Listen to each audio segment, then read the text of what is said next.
Hi, welcome to extension ಕೃಷಿ ಮೇಳ response video. ಇವತ್ತು ನಾವು ಪಬ್ಲಿಕ್ ರೆಸ್ಪಾನ್ಸ್ ತಗೋತಾ ಇದ್ದೀವಿ. ಸರ್, ನಿಮ್ಮ ಹೆಸರು ಸರ್? ನನ್ನ ಹೆಸರು ಪುರುಷೋತ್ತಮ್ ಅಂತ. ಎಲ್ಲಿಂದ ಬಂದಿದ್ದೀರಾ ಸರ್ ನೀವು? ಕೆಂಗೇರಿ ಉಪನಗರದಿಂದ.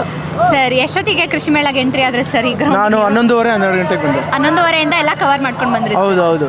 ಎಷ್ಟು ವರ್ಷದಿಂದ ಕೃಷಿ ಮೇಳ ಅಟೆಂಡ್ ಮಾಡ್ತಿದ್ದೀರಾ? ಒಂದು 3-4 ಇಯರ್ಸ್ ಮಾಡ್ತಾ ಇದ್ದೀನಿ, ಕಂಟಿನ್ಯೂಸ್ ಆಗಿ ಮಾಡ್ತಾ ಇದ್ದೀನಿ. ಏನು ನಿಮಗೆ ಅಟ್ರಾಕ್ಟಿವ್ ಪಾಯಿಂಟ್ ಅನ್ಸುತ್ತೆ ಸರ್ ಈ ಕೃಷಿ ಮೇಳದಲ್ಲಿ? ನೋಡಿ, ಈ ಸಲ ಅದು ಮತ್ಸ್ಯ ಇದಿದೆಯಲ್ಲ, ಮೀನು, ಅದು ಲಾಸ್ಟ್ ಇಯರ್ ಇರಲಿಲ್ಲ, 2 years ಇಂದ ಇರಲಿಲ್ಲ. ಈ ಸಲ ಇಂಟ್ರೊಡ್ಯೂಸ್ ಮಾಡಿದ್ದಾರೆ, ತುಂಬ ಚೆನ್ನಾಗಿದೆ. ಆಮೇಲೆ ಮಕ್ಕಳಿಗೆಲ್ಲ ಅದ್ರ ಬಗ್ಗೆ ತುಂಬ ಇಂಟ್ರೆಸ್ಟ್ ಇರುತ್ತೆ. ಸೊ ಅದು ತುಂಬ ಚೆನ್ನಾಗಿದೆ. ಅದು ಬಿಟ್ಟರೆ ನೆಕ್ಸ್ಟು ಇದೆಯಲ್ಲ, ಏನು ಕೋಳಿ ಸಾಕಾಣಿಕೆ, ಕುರಿ ಸಾಕಾಣಿಕೆ, ಆಮೇಲೆ ದನದ ಇದೆಲ್ಲ, ಮೇಕೆ ಇದೆಲ್ಲ ಇದೆಯಲ್ಲ, ಅದು ತುಂಬ ಚೆನ್ನಾಗಿದೆ. ಅದು ಆ ಥರ ತಳಿಗಳನ್ನ ನಾವು ಇವತ್ತವರೆಗೂ ನೋಡೇ ಇಲ್ಲ. ತುಂಬ ಚೆನ್ನಾಗಿದೆ ಅದು.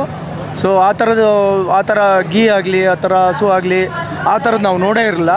ಬಟ್ ಏನು ಅಂದರೆ ರೇಟ್ ಸ್ವಲ್ಪ ಜಾಸ್ತಿ ಇದೆ. ಅದು ಹೋಗ್ತಾ ಕಮ್ಮಿ ಆದರೆ ಎಲ್ಲರಿಗೂ ಸಿಗೋ ಥರ ಆದರೆ ತುಂಬ ಒಳ್ಳೆಯದು. Platform of information sir. ಇಲ್ಲಿ ಇನ್ಫಾರ್ಮೇಷನ್ ತೊಗೊಂಡು ನೀವು ಬೇರೆ ಕಡೆ ಸರ್ಚ್ ಮಾಡಬೇಕಷ್ಟೇ ಇನ್ಫಾರ್ಮೇಷನ್. ತುಂಬ ಚೆನ್ನಾಗಿದೆ. ಆಮೇಲೆ ಈ ಸಲ ಇನ್ನೊಂದೇನು ಅಂದರೆ ಆಹಾರ ಮೇಳ ತುಂಬ ಚೆನ್ನಾಗಿದೆ ಅವರೇ. ಹಾಂ ಸರ್. ಈ ಸಲ ಎಲ್ಲ ಡಿಫ್ರೆಂಟ್ ಕೈಂಡ್ ಆಫ್ ಟೇಸ್ಟ್ ಮಾಡಿದ್ರಿ ಸರ್? ನಾನು ಆ ತಂಬುಳ್ಳಿ ಅಂತ ಒಂದಿತ್ತು, ಅದೊಂದು ಮಾಡಿದೆ. ಆಮೇಲೆ ಜ್ಯೂಸ್ ಎಲ್ಲ ಇತ್ತು, 2-3 ಟೈಪು. ಯಾವುದೋ ಅದೇನೋ ಇದ್ರದ್ದು ಒಂಥರ ತುಂಬ ಚೆನ್ನಾಗಿತ್ತು, ಎಲ್ಲ ಡಿಫ್ರೆಂಟ್ ಆಗಿತ್ತು ಅವರೇ. ತುಂಬ ಚೆನ್ನಾಗಿತ್ತು. ಓಕೆ ಸರ್, ಫಾರ್ಮರ್ಸಿಗೆ ಏನು ಮೆಸೇಜ್ ಕೊಡ್ತೀರಾ ಸರ್ ಥ್ರೂ ಕೃಷಿ ಮೇಳ? ನೀವು ಕೃಷಿ ನೋಡಿ ಇವರೇ, ಈ ಥರ ಕೃಷಿ ಮೇಳ ಬರೀ ಬೆಂಗಳೂರಲ್ಲಿ ಆದರೆ ಸಾಲದು, ತಾಲೂಕು ಮಟ್ಟದಲ್ಲಿ ಆಗಬೇಕು ಎಲ್ಲರಿಗೂ. ಸೊ ದಟ್ ಅವಾಗ ಏನಾಗುತ್ತೆ, ಎಲ್ಲರೂ ಬೆಂಗಳೂರಿಗೆ ಬರೋಕ್ಕಾಗಲ್ಲ. ಈಗ ಹಳ್ಳಿಯಲ್ಲಿರೋರು ಅಲ್ಲಲ್ಲೇ ಅವರು ತಾಲೂಕು ಮಟ್ಟದಲ್ಲಿ, ಗ್ರಾಮ ಪಂಚಾಯತಿ ಮಟ್ಟದಲ್ಲಿ ಮಾಡಿದ್ರೆ ತುಂಬ ರೈತರಿಗೆ ಅನುಕೂಲ ಆಗುತ್ತೆ. ಆಮೇಲೆ ನ್ಯೂ ಟೆಕ್ನಾಲಜಿ ಏನೇನು ಇವತ್ತು ಮಾಡಿದ್ದಾರೆ ಇಲ್ಲಿ, ಅದೆಲ್ಲ ಜನಕ್ಕೂ ತಲುಪುತ್ತೆ, ರೈತರಿಗೆ ತಲುಪುತ್ತೆ. ಅದರಿಂದ ಇಳುವರಿ ಜಾಸ್ತಿ ಆಗುತ್ತೆ. ಹೊಸ ಸೀಡ್ಸ್ ಆಗಲಿ, ಒಂದು ನೀರಾವರಿ ಬಗ್ಗೆ ಆಗಲಿ, ಮಣ್ಣು ಬಗ್ಗೆ ಆಗಲಿ, ಅದು ತುಂಬ ನಾಲೆಜಬಲ್ ಇದೆ. ಸೊ ನಾವು ಬೆಂಗಳೂರವರಾಗಿ ಇದು ನಮ್ಗೆ ತುಂಬ ದೊಡ್ಡ ಆಪರ್ಚುನಿಟಿ ಇದು. ಸೊ ಯಾರೂ ಮಿಸ್ ಮಾಡ್ಕೊಬಾರ್ದು, ಎಲ್ಲರೂ ಬಂದು ನೋಡಬೇಕಿದು.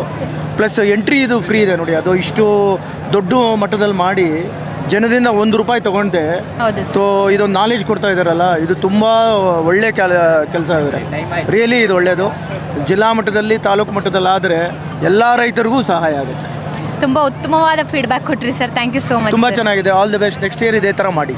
Thank you. Thank you.